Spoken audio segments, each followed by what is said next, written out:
Hi guys, kit review time again. Scony from Endeavour Series HQ, and we're going to be looking at a slightly left field kind of day bag rucksack for taking on our various trips. Again, there's some really expensive ones out there and they do really grand, and if I name drop, my old Berghaus mountaineering bag is just fantastic. It's been literally all over the world.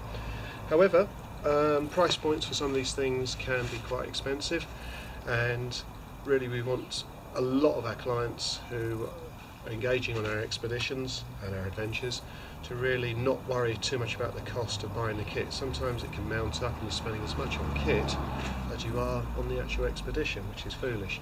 So we're having a look today at a kind of a cheaper end of the market rucksack made by Vango. We got this one from Go Outdoors, but you can get it pretty much anywhere. The point of this is that you can get some really glorious rucksacks, but you have to go to very specialist people, and suddenly you're paying 10-15 quid on carriage, or you've got to buy extra money to get a free carriage and things like that. So we're trying to source this from everyday high street providers. We are not tied with anyone here at Endeavour Series. We are totally independent. We focus on delivering just basically kick-ass adventures and expeditions for our clients. Kit wise, if we think it's good, we'll say so, and if it isn't, well, we'll rate it anyway. So this particular bag is interesting, and it came on our radar last year, which is in 2015, where little Alex, who you'll get to see on some of our other trails, wanted a bag to go interrailing around Europe. So slightly different from the regular conditions of selecting a bag. So he went for this one because it kind of fulfilled his needs on the interrail. But we were really impressed with it when he came back, and it survived all the rigours which he could throw with it, going through various bits and pieces. Now we are going to be trying out this bag in Anger in Dartmoor in a couple of weeks time, so that's the back end of Feb 2016. And then we'll be taking this with some other ones on test up into the Himalayas in the early part of April for the Indian Endeavour. So here it is. This is the Vango Freedom 8020. So the main bag is 80 litres. Comes with a detachable day bag which can be taken on or off fairly easily. So it's got a couple of side clips here, so let's just get the day bag off of there first of all. Literally unzip it, like so. Hopefully it will come off. Now we did have a few problems with this before, and I think we're suffering from the same thing again here. But that day bag doesn't really want to readily detach. There we go. So fairly cute little bag. It's got a couple of little hooks here which you can just literally hook it onto the front if you just go around an airport for a bit of security and you got your passport and other odds and sods in it, or equally if you're on a light bit of trail you can just hook it on the front straps of your main bag and walk with it on the front. Inside the bag, fairly tidy, lots of the usual sort of zippy compartments and bits and pieces like that, and also it has a facility to take the Vango hydration system as well, so you can see the little loop point which would come out there, and obviously the hydro bag would go in there. So fairly competent little day bag. The whole bag itself, day bag with the main body of the bag here, comes in just over 3 kilos, it's about 3.1 kilos. So again, not the lightest of bags, but you are getting a lot of kit for not much weight. So again, for entry-level explorer, I would say this is absolutely bang on. So there's the day bag. We'll just throw that to one side. Now we'll look at the main bag itself. First off, pretty neat. Again, if you're on airport side of things, you kind of got a nice shoulder carry bag. Again, it can detach easily, so it's not tangling up when you're actually on the main trail. Just literally push that little into there and then release the spring to it. But what is quite cool, I thought it was anyway, was the flight cover. I suffered from this on a couple of my bags where I try and sort of tie them in, but of course if you don't have this flight cover in place, what happens is all these straps and bits and pieces in here can get tangled up in the baggage claim, and kind of airports don't really like people transporting their rucksacks in that way. So if you want to just take your rucksack, you can tie all your loose odds and sods inside there, and they keep out of the way, they won't get ripped or torn. basically, if I'm doing a bigger tour and I want to have a couple of nights in a main hotel before I hit the trail, what I tend to do, just to make it easier and reduce the risk of damage to my bag, just take a fairly light suitcase, stuff that in there with all my kit, leave that in concierge when I'm up on the trail, and then come back and then transport everything back inside the suitcase, especially if you're going somewhere where your kit's going to get really, really skanked. I've done events recently in Cambodia, last year in Sarawak in Borneo, and it was the mank of hell. It really was. So to be able to put it in a refuse sack and shove it away in your suitcase for the journey back on the plane was pretty decent. But if you don't want to do that, the flight cover is a very useful extension. On the inside here, we've got Vango's usual adjustable back section strap arrangement here. It takes a little while just to kind of get your eye in, and it's worth taking a bit of time just to fit it, but in essence it works really, really well. There's a nice little chart which you work out how big or tall, small you are.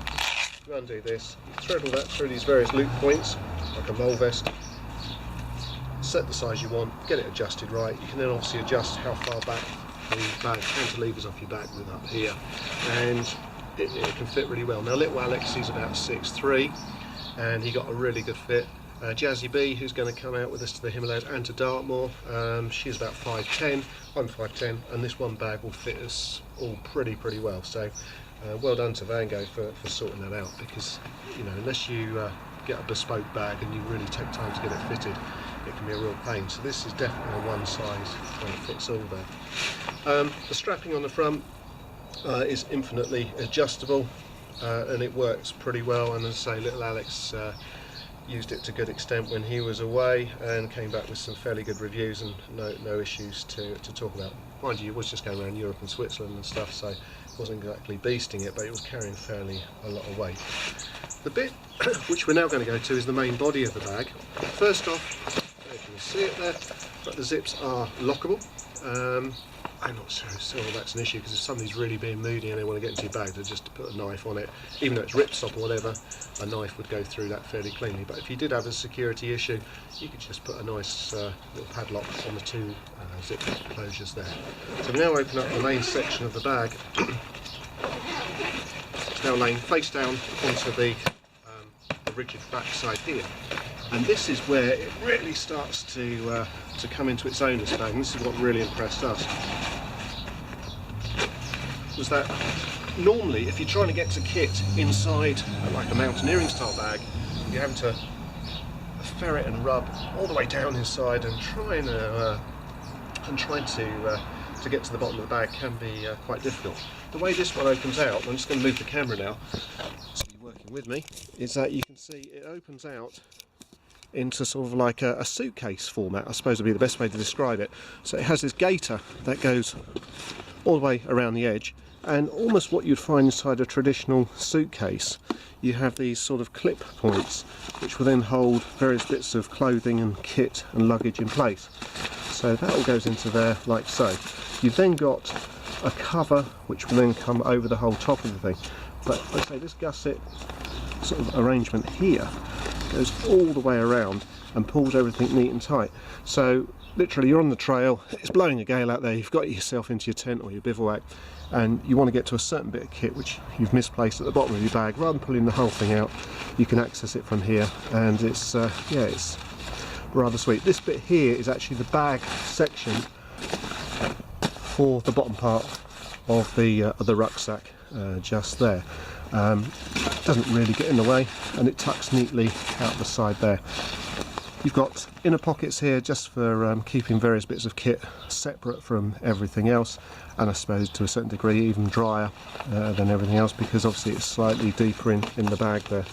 So you've got up here as well another, I wouldn't say secret compartment, but it gets you into the back section there. So if you've got things like maps, or even dare I say travel documents and things like that, you don't only need to access once in a while, then you can put it onto there. Then the only caution is if you've got a sweaty back like me, because I'm a bit of a sweaty monster when I'm going, you've got to be careful you put it inside plastic, because that will probably soak through, because that's on the back section which will be resting against you. as you can see, this is the zip, which we sometimes have a bit of trouble with getting the smaller day bag to attach to. I think I'm just supposed to be a little bit special, and I can't do it that readily. And then obviously you've got your side access points on there. So a very tidy bag, 80 litre main bag, 20 with the additional. Compacts down really well, and it'd be interesting to see how we get on. So in about 2 weeks time, so the back end of Feb 2016, we'll be putting this bad boy through its paces. Jazzy B's going to be running one, and I probably won't, because I'm going to be trying out another bag which we'll let you guys know about you know, as nearer the time. There's a few we're looking at, and it'd be interesting just to sort of see how it performs on Dartmoor. And as I say, we're taking all of the kit with us out to the Himalayas in April 2016. Well, that's me. I'm done. I'm going to go off now and get some planning done in, because we've got some more routes we're planning for the Dartmoor trip, and we'll give you more kit reviews fairly soon. And also, it's a gloriously sunny day. First bit of sunshine we've had for about a month, so I'm really pleased. Cheers.